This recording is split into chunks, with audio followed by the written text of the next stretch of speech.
Welcome to Balance TV. So I'm Adam Husler here at Triyoga. So first thing first, we're going to have a little look at forearm balance and how to work towards it with intelligence. Right, so first guys, what not to do.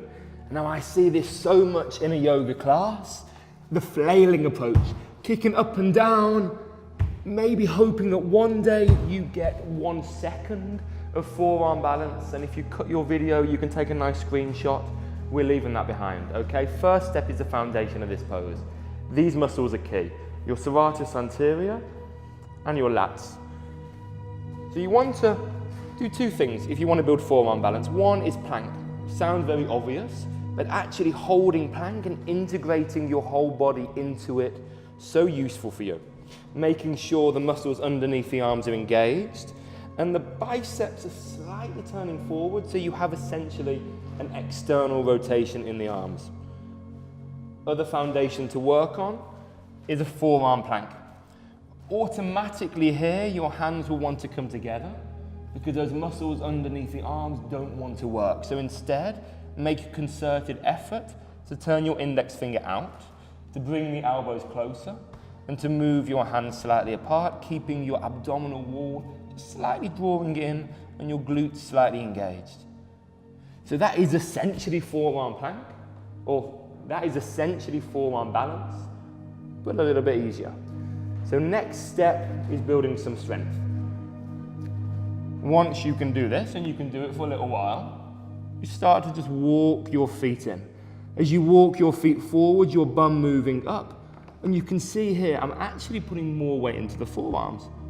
Maybe you go even further forward still, actively pushing the forearms into the floor and drawing the shoulders slightly away from the ears. Now this is not an easy thing. You spend 30 seconds here, you'll be sweating.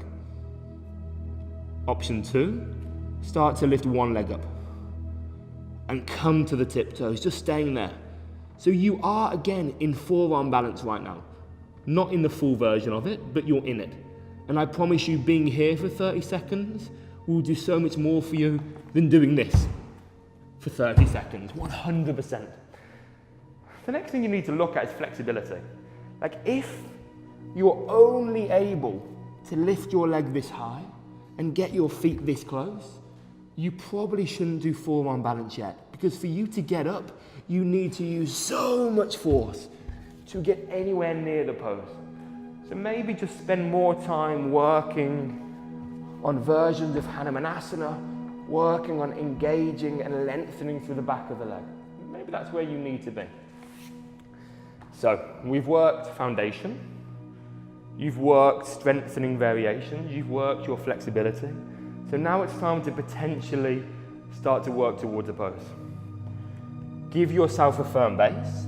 If you want to use a block, thumb and index finger touching it, but making sure there is a little gap so your thumb can still be used. Maybe walk your feet in. Again, this might be enough. Potentially lift one leg up. Again, this might be enough. Maybe have a little tilt and hold with split legs. If that's easy, bring your legs together, but notice my banana back. We don't want this. It might look cool, but not desirable. Instead, start to draw your belly button in towards your pubic area, finding more of a straight line. If this is still easy, head through. So they are your options. It might take you 4 years, it might take you 3 years, but building a foundation and gradually making it harder for yourself is going to be so much more useful than just throwing yourself around in every yoga class you come to. Thanks for being here. You've been on Balance TV. Looking forward to seeing you on my next episode, hopefully.